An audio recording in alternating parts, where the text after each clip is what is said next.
Olá, sejam bem-vindos ao EPED do canal Conhecer para Transformar. O EPED é o espaço permanente para o estudo do Divino Monismo.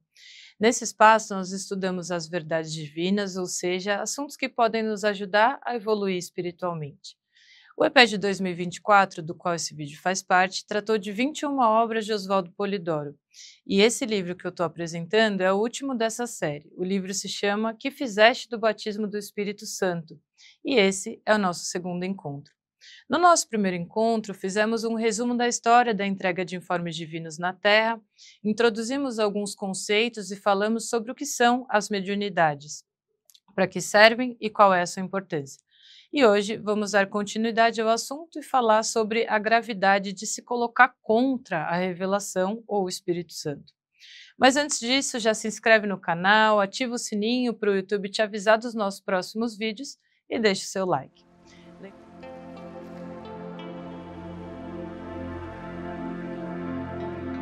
Eu sou a Cíntia, uma das expositoras do EPED, esse grupo que estuda as verdades divinas e tem como objetivo passá-las adiante. Afinal, esses conhecimentos não pertencem a nenhum grupo, mas sim a toda a humanidade. Antes de a gente entrar no livro, eu quero falar um pouco sobre Jesus para facilitar o entendimento do conteúdo. Quando Jesus encarnou, ele já havia atingido o grau crístico. O termo Cristo é grau evolutivo, não é o sobrenome de Jesus ou algo assim. E o grau crítico é a mesma coisa que grau búdico ou nirvânico, que é aquele estágio evolutivo em que o espírito se torna uno com Deus. Ele se reintegra a Deus de forma consciente e vaza a Deus de si mesmo. Ou seja, a vontade de Deus passa a ser a mesma vontade desse espírito. E nesse patamar evolutivo não é mais necessário encarnar. É possível encarnar, mas não é mais necessário. E quando Jesus encarnou, ele já havia percorrido todo o caminho evolutivo que nós ainda estamos em curso. E ele veio para ser o exemplo de comportamento da nossa humanidade, ou seja, ele veio viver os 10 mandamentos na prática, para que a gente entendesse a conduta necessária para evoluir. Tendo dito isso, vamos ao livro. A próxima pergunta retoma boa parte do que falamos no episódio anterior, por isso eu quero começar por ela. Essa pergunta que eu escolhi, ela está num contexto do livro em que o autor está relatando quantas mediunidades já eram praticadas no planeta desde os mais remotos tempos, logo antes da vinda de Jesus. Então, pergunta-se assim: por que veio Jesus fundar a Igreja Revelacionista se já era conhecida de muitos homens a sua mecânica e utilidade? Jesus, em primeiro lugar, veio viver o Cristo. Isso quer dizer que ele veio simbolizar a chamada criação, que é o Verbo ou tudo que vive e que se manifesta em espírito e matéria. Isso de si é ainda de difícil compreensão para muitos, mas pela evolução natural dos conhecimentos humanos, tornar-se-á facilmente. Se Cristo fosse um simples profeta, um mero fundador de religião ou pregador, o seu reino teria fim. Entretanto, saibam quantos o quiserem, ele daria ao homem o conhecimento do elemento mediúnico, através do qual produziu todos os fenômenos de que falam os evangelhos. A isso se chamou rasgar o véu do tempo, de uma forma radical, vindo em caso de necessidade em caráter de reposição e não de fundação de nova igreja. O Espiritismo é o cristianismo redivivo, por ser o culto do elemento sobre o qual fundou Cristo a sua igreja. Diante do Espírito Santo, que é uma virtude emanante de Deus, o Cristo se prosternou. Quando Polidoro fala que Jesus veio simbolizar a criação, no meu entendimento quer dizer que Jesus, além de todas as suas funções, ele seria o modelo da centelha divina que estreia no mundo se emanando de Deus, mergulha nos diversos reinos mineral, vegetal, entra no reino nominal, que é o humano, encarna e reencarna por milhões de anos, vai evoluindo até que atinge o grau crístico e retorna a Deus de forma consciente. E quando ele diz que Jesus rasgou o véu do tempo ao dar à humanidade conhecimento do elemento mediúnico, ele está se referindo ao derrame do Espírito Santo que foi feito no episódio de Pentecostes, lembrando mais uma vez que Espírito Santo é mediunidade. E o Polidoro ressalta ainda que essa entrega de dons aconteceu em caráter de reposição e não de fundação de uma nova religião. Acredito que aqui ele esteja se referindo à vinda do Cristo como continuidade de todas as entregas das verdades divinas que já haviam sido feitas pelos grandes iniciados, como a gente falou no episódio 1. Depois ele termina dizendo que o espiritismo é o cristianismo redivivo, por ser o culto do elemento sobre o qual fundou Cristo a sua igreja. E aí retomamos também outro conteúdo do episódio anterior, sobre o espiritismo não ser uma religião nova, né, mas sim a restauração do cristianismo primitivo. Se o espiritismo é o cristianismo redivivo, você aí que é conhecedor do espiritismo deve estar se perguntando por que Kardec, na sua obra, nunca disse que Espírito Santo é mediunidade. O que nos leva ao conteúdo da seguinte pergunta do livro. Por que na codificação kardeciana o Espírito Santo figura como sendo o símbolo dos bons espíritos? Porque para dizer as coisas terra a terra com a verdade, preciso era que se acusassem as igrejas dogmáticas ou corruptoras, que em seu tempo vieram para burlar a igreja revelacionista. Fazendo isso, elas que contavam então com muita força política, Dragão do Apocalipse capítulo 13, reagiriam de modo violento, vindo o Consolador a se radicar na terra à custa de sangue humano. Isto é o que procuraram evitar os espíritos do Senhor, dizendo a Kardec que não dissesse tudo, e que melhor era não trabalhar então para fazer um livrinho de análise bíblica. Hoje as coisas mudaram muito e até a atmosfera diz que a verdade sobre o cristianismo está fora dos que se intitulam ministros de Deus e infalíveis. Eles, na verdade, personificam a blasfêmia contra o Espírito Santo. Assim, Kardec entregou tudo quanto pôde entregar sobre as verdades divinas sem que houvesse derramamento de sangue, já que o poder político da Igreja no século XIX ainda era muito forte. E por esse motivo que no século XX o Kardec volta como Oswaldo Polidoro para terminar a obra de restauração. Bom, a próxima pergunta é uma continuação da investigação que a gente começou no episódio anterior sobre o que são as mediunidades. Diz assim: que pensar do que dizem muitas pessoas ser a comunicabilidade dos espíritos devida ao magnetismo e fluidos? É evidente erro, pois se tal fosse, dispondo toda e qualquer criatura viva de magnetismo e fluidos, poderia transformar-se em médium completo.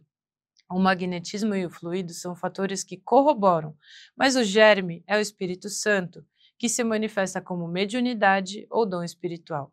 É emanação divina, tudo penetra e em tudo está, inclusive no fluido e no magnetismo, pois que estes elementos são matéria. Assim, quem quiser ter o fluido e o magnetismo em conta de elementos-chave do revelacionismo, terá, se quiser ser sensato, de remontar às origens, isso é, compreender que em tudo está a dita emanação divina, havendo, portanto, na manifestação ou comunicação de um espírito, a fusão de 3 mediunidades, a saber: item A do espírito do encarnado e a do encarnado. Item B, a do magnetismo. Item C, a do fluido. Essa resposta deixa evidente que as mediunidades são muito mais complexas do que parecem. Não basta só ter magnetismo e fluido para o fenômeno mediúnico acontecer. Na verdade, é necessária a fusão das mediunidades dos 3 elementos mencionados. Vamos agora para o tema da necessidade do discernimento ao lidar com as mediunidades. No livro, a gente tem uma pergunta bem importante sobre o assunto, que diz assim: por que é necessário o cuidado com as profecias? Nisso está a prova de que o Espírito Santo é dom ou veículo intermediário e não espírito comunicante. Se assim não fosse, como profetaria o Espírito Santo erradamente? Sendo, porém, o veículo da revelação, por ele podem se comunicar todas as espécies de espíritos, desde o Cristo até o mais mentiroso ou mistificador. Eis a razão de ser dos cuidados. As mediunidades são um meio de comunicação, como a internet, né? Lá você pode acessar conteúdos incríveis, excelentes, como também conteúdos terríveis, né? Por isso, Polidoro adverte para que a gente não confunda o Espírito Santo, enquanto virtude emanada de Deus, com o espírito comunicante que passa alguma mensagem para o médium. E quem seria o espírito comunicante? Qualquer desencarnado, tanto os de boa conduta quanto os de má conduta. Por isso que Jesus disse lá na primeira epístola de João: caríssimos, não creais a todo espírito, mas provai se os espíritos são de Deus, porque muitos já foram os falsos profetas que se levantaram no mundo. Por isso Polidoro reforça dizendo: Note-se que o discernimento dos espíritos comunicantes é o mais, ou um dos mais importantes dons, porquanto, sem discernimento, quem saberia se o espírito estaria falando coisas exatas, mistificando ou mentindo? Além disso, porém, vai o respeito que devemos a todos os dons, porque Deus manda a cada qual o que lhe for mais aproveitável, para o bom cumprimento de sua missão na Terra. Ou seja, o discernimento também é um dom mediúnico. Mas suponhamos que a pessoa não tenha esse dom. Ao meu ver, ainda resta o discernimento no campo racional, né? Que seria analisar o que está sendo dito pelo Espírito comunicante, se isso está alinhado aos 10 mandamentos e às verdades divinas. E esse é um dos motivos porque é tão importante estudar esses assuntos, para poder discernir. Essa questão do discernimento me lembra muito o caso do Fábio, do livro A Caminho do Céu, que foi apresentado pelo Milton nesse EPED de 2024. O caso do Fábio é que ele já estava desencarnado e aí, conversando com o mentor espiritual dele, o Mesquita, ele confessou que ele tinha ficado muito incomodado com o que tinha acontecido com um amigo dele quando eles ainda estavam encarnados. O amigo dele sofria de uma úlcera no estômago e foi lá num centro espírita fazer uma cirurgia espiritual. Só que ao invés de ele melhorar, ele piorou. Ele foi hospitalizado, quando foram fazer os exames, a úlcera ainda estava lá, estava tudo igualzinho. Isso deixou o Fábio com a impressão de que os espíritos envolvidos naquela cirurgia, que eles performaram, que eles fingiram, era, enfim, algo que não era verdadeiro. E aí o Mesquita fala para ele, ó, vamos ver o que aconteceu, vamos fazer uma visita a esse centro lá na Terra. E quando eles chegaram lá no centro, eles começaram a perceber que a vibração do local era muito baixa, que havia muitas falhas, tanto em matéria de comportamento dos participantes, de conhecimento doutrinário e também de técnica. E por esse motivo eu entendo que os espíritos que vinham ali trabalhar tinham uma vibração tão baixa quanto o ambiente, né? Por isso não seria possível fazer um trabalho de vibração elevada capaz de alcançar melhores resultados. Então a gente percebe o quão fundamental é discernir e buscar o conhecimento, todo o conhecimento que puder, né? Porque quanto mais a gente estuda, maior o nosso aprimoramento técnico e mais chance a gente tem de fazer melhores trabalhos. E eu digo mais chances porque o alto nível de um trabalho ele vai depender principalmente do nosso comportamento, né? Do quanto a gente consegue colocar em prática no nosso dia a dia os 10 mandamentos. Agora, vamos entrar num outro tema, que é a gravidade de se blasfemar contra o Espírito Santo. No capítulo 2 do Evangelho de Mateus, tem uma passagem em que se conta que apareceu um homem endemoniado, cego e mudo e que Jesus o curou. Quem assistiu essa cura, a multidão ali, todo mundo ficou maravilhado com aquele feito mediúnico, e os fariseus ali presentes, que eram os religiosos profissionais daquele tempo, disseram que Jesus não lançava fora os demônios senão em virtude de Beelzebu. E Jesus responde que não tinha nada a ver, que era em virtude do Espírito Santo que ele obrava aqueles sinais e prodígios. E depois ele dá uma advertência nos fariseus dizendo assim: o que não é comigo é contra mim, e o que não ajunta comigo desperdiça. E todo o que disser alguma palavra contra o Filho do Homem, perdoar-se-lhe-á. Porém o que disser contra o Espírito Santo, não se lhe perdoará nem neste mundo, nem no outro. Filho do homem, esse termo era a nomenclatura utilizada para se referir aos iniciados ou frequentadores dos cenáculos do tempo de Jesus. Lembrando que Jesus, antes de começar a sua missão pública, digamos assim, ele ficou entre os seus 12 e 30 anos estudando as verdades divinas no cenáculo. E na Bíblia, a nomenclatura Filho do Homem se refere a ele por ser ele o mais exemplar entre aqueles iniciados. Então, nessa fala de Jesus, ele deixa claro que quem blasfema contra ele pode ser perdoado, mas quem blasfemar contra o Espírito Santo, ou seja, as mediunidades, não. Claro que essa afirmação ela não é literal, né? A gente sabe que, em primeiro lugar, não existe um Deus externo, um juiz divino que vai perdoar ou não os nossos erros. Nós somos parte e relação com Deus e, por isso, somos regidos pelas leis divinas. A lei de Deus, que são os 10 mandamentos, ela está registrada no nosso íntimo. É como se ela fizesse parte do nosso, entre aspas, DNA espiritual.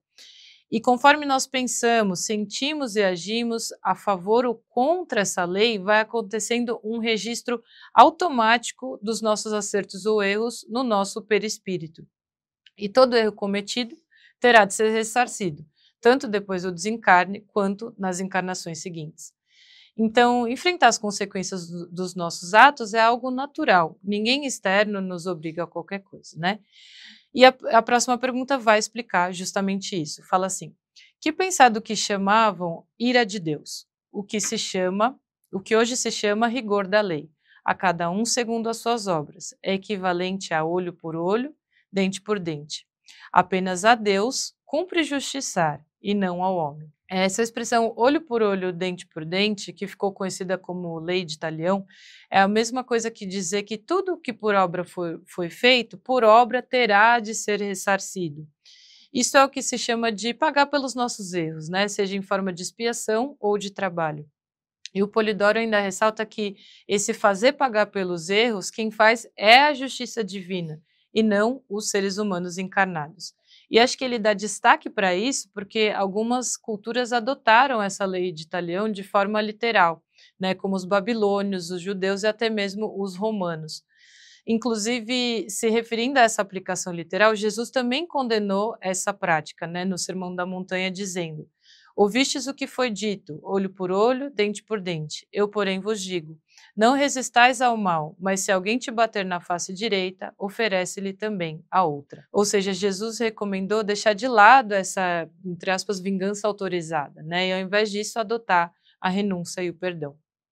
Bom, agora, vamos voltar um pouco à frase que Jesus disse, né? E todo o que disser alguma palavra contra o Filho do Homem, perdoar-se-lhe-á. Porém, o que a disser contra o Espírito Santo, não se lhe perdoará nem neste mundo, nem no outro. A gente já entendeu que essa fala de ser ou não perdoado, ela não é literal, né? Portanto, Jesus quer dizer que a pena, em termos de karma, é muito mais grave quando se blasfema contra o Espírito Santo do que quando se blasfema contra ele mesmo. O que nos leva ao conteúdo da pergunta seguinte: por que se coloca o Cristo abaixo do Espírito Santo? Porque este é dado como graça, este é o Espírito Santo, a todos os que forem julgados dignos pelo Pai comum, conforme bem o disse Pedro em Atos 2, 33 a 39. O Espírito Santo é uma virtude emanada de Deus, não é parte integrante do Espírito emanado. É força, é poder, é virtude. Por ele se comunicam os Espíritos, dão-se os sinais obrados pelo Cristo. Por ele Jesus fazia e desfazia o seu corpo, por ele se comunicava e por ele nós todos poderemos chegar a fazer até mesmo mais do que o Mestre fez, consoante a sua própria maneira de dizer. Crede-o ao menos por causa das mesmas obras. Em verdade vos digo, que aquele que crê em mim, esse fará também as obras que eu faço, e fará outras ainda maiores, porque eu vou para o Pai. Portanto, blasfemar contra as mediunidades é mais grave porque a revelação é uma virtude emanada de Deus, que permite a comunicação dos encarnados com os planos espirituais. E essa comunicação feita em sessões de práticas mediúnicas gratuitas e sadias é o que o ajuda o encarnado a se orientar na encarnação, logo aumenta as chances dele de evoluir. Além disso, as mediunidades também são o meio por onde a mensageria divina, que são as várias legiões de trabalhadores desencarnados, e a providência divina, que são os Cristos, vão trazendo mais conhecimento sobre as verdades divinas conforme vai aumentando o nosso grau de maturidade. Afinal, não é possível dar um conteúdo de doutorado para crianças que estão no ensino infantil, né? Por isso a comunicação mediúnica ela atua como esse canal de aprendizado contínuo. Inclusive, quando Jesus generalizou o Espírito Santo no episódio de Pentecostes, era exatamente esse o plano, né? Que, após essa entrega das mediunidades, Jesus continuasse nos ensinando. Isso a gente sabe quando ele diz: eu tenho ainda muitas coisas que vos dizer, mas vós não as podeis suportar agora. Quando vier, porém, aquele Espírito de verdade, ele vos ensinará todas as verdades, porque ele não falará de si mesmo, mas dirá tudo o que tiver ouvido, e anunciar-vos-á as coisas que estão para vir. E esse é o motivo porque o Polidoro vai dizer que quando a Igreja Romana truncou as mediunidades, dizendo que eram coisas do diabo, que ela crucificou Jesus pela segunda vez, porque a revelação é de fato a pedra angular da doutrina que Jesus deixou originalmente. A gente vai continuar falando sobre esse assunto no próximo episódio. Então, se você gostou do nosso conteúdo, se inscreve no canal, ativa o sininho para o YouTube te avisar quando a gente postar novos vídeos e deixa o seu like. Então, a gente se vê no próximo encontro.